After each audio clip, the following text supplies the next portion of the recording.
Nữ Gia Lai là chính là dòng thân của chú rể xin được trân trọng kính mời.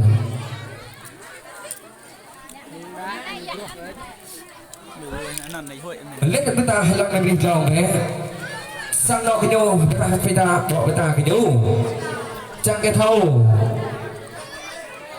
ở bị mà sang nọ ta phải bị mà trong là cây do đất ngã bên cái nào lại thì bưng ta lên bông hoa chẳng hiểm ăn phần ra mua từ cái pro hay chẳng học rộng bình biết ta ba cái sang nọ cái nhô mua nạ tàu lê một đường lòng nhớ lần sang nọ cái nhô dua bos sang nọ nhô hay là lần dua như cái sang đấy biết ta bos ta can cái nhô bos ta can pro play cái nhô này. Vâng, như vậy là chúng ta đã đến với những bức ảnh đẹp nhất của ngày cưới ngày hôm nay. Đầu tiên là đến từ song thân phụ mẫu của hai bên gia đình và rất bắt với tất cả quý vị các bạn trong buổi tiệc hôm nay. Và hôm nay được sự giúp đỡ của chính quyền địa phương, được sự nhất trí của hai bên gia đình. Vì vậy gia đình chúng tôi đã chọn ấn tin vào ngày 12 tháng 1 năm 2023 và tức là ngày 21 tháng 12 năm Nhâm Dần, cũng chính là ngày lễ trao nhau tờ giấy cho nhau trong ngày cưới. Vì các bạn tổ chức của chúng tôi không để quý vị phải chờ đợi lâu hơn nữa, xin được ban phép tuyên bố lễ tân hôn của chú rể cờ sọt xíu Sơn Xuyên cùng với cô dâu Giang Mạc Hà Biên. Xin chúc mừng bắt đầu.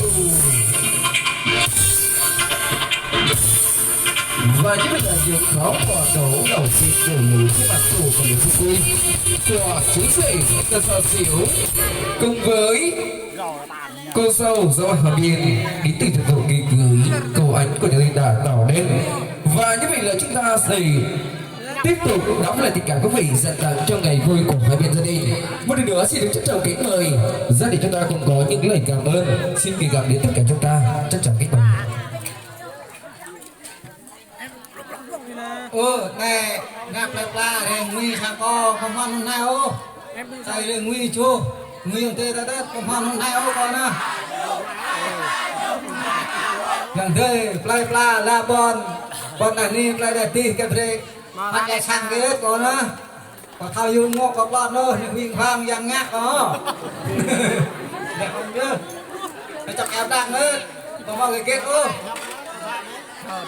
thì em nhúng em ấy nhưng em lăng ấy gần đây là cảm ơn như là cảm ơn anh em giờ là cảm ơn cho bác cái cả chúc mừng anh em mà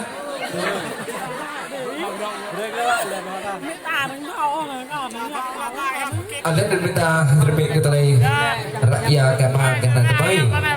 Sebabnya rakyat pilih lo pilih seto, pilih peranjoi yang kok memperoleh penyau. Berikan pilih ketung jai dari Aisyah kita pilih lo sandok kenyau cak yêu. Agar kita pilih tentang sebabnya sandok yo pilih tahu gitu. Pilih sajak tak yang mai. Ya satu ajak yang pilih tak dok lebih. Phản nạp vào cái nhô mình nên nhất mình đi cả biết không mình đang dùng để mình ta phá cái nhô bằng tất cả bắp đi về mình đi cả tiếp cho mình đang dùng này và như vậy là luôn luôn ngày thì trong ngày cưới thưa quý vị và như vậy chúng ta sẽ tiếp tục đến với nghi lễ quan trọng trong ngày cưới là cuối giờ một chút này chúng ta sẽ cầm hai ly đầu tiên sẽ dâng lên bố mẹ bên nhà gái xin được trân trọng kính mời lên nâng bên ta làm được điều đầu này ngã ba người ta hai chàng lại bị mà chém đòn bóng nói tay bằng đẹp bừng rất xa bóng mà tay phải của cái điều này nhưng không bị lỗ sao cho khi bay thì việc cả bị mà mình đi cả bị mà ở đây dua chok bay này biar cả mà kau cả bị mà bị ta dạo này đấy sao chắc bị nak pak biar cả bị này nữa.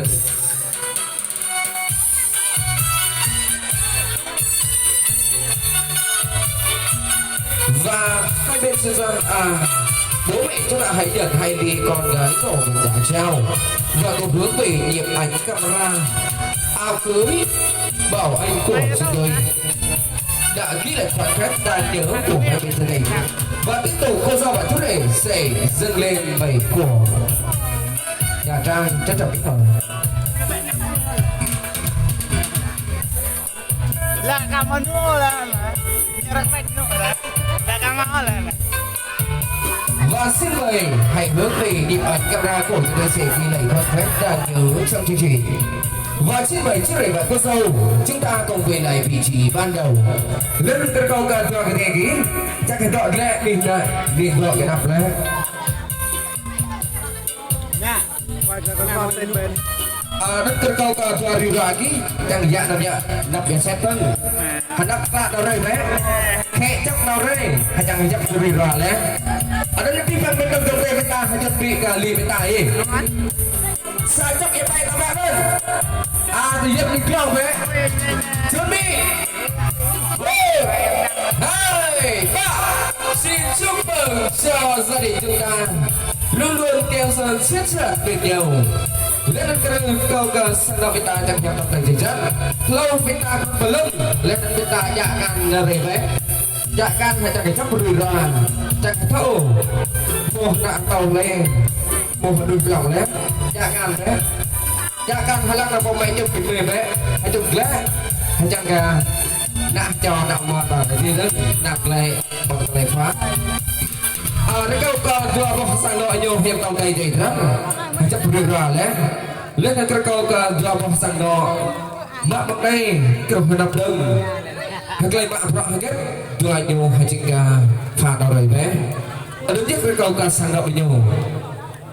Ở đây là tôi kêu ca sang đó chúng ta biệt lại đình biệt là bé làng là đình lòng nước được cho cái nhiều chương trình nào đó đấy. Bây giờ nữa chúng ta sẽ đến với cô giáo và chú rể sẽ đến với nghi thức quan trọng sẽ cắt ra những chiếc bánh phô thi để hết bạn trẻ chúng ta cùng chia sẻ một cái làm gì. Chuẩn bị 3, 2, 1. Xin chúc mừng hạnh phúc. Và như vậy là chúng ta sẽ chúc mừng cuộc đời thú rể của chúng ta từ đây nhân duyên vợ chồng của năm 2023. Xin được chúc mừng cuộc đời thú rể của chúng ta.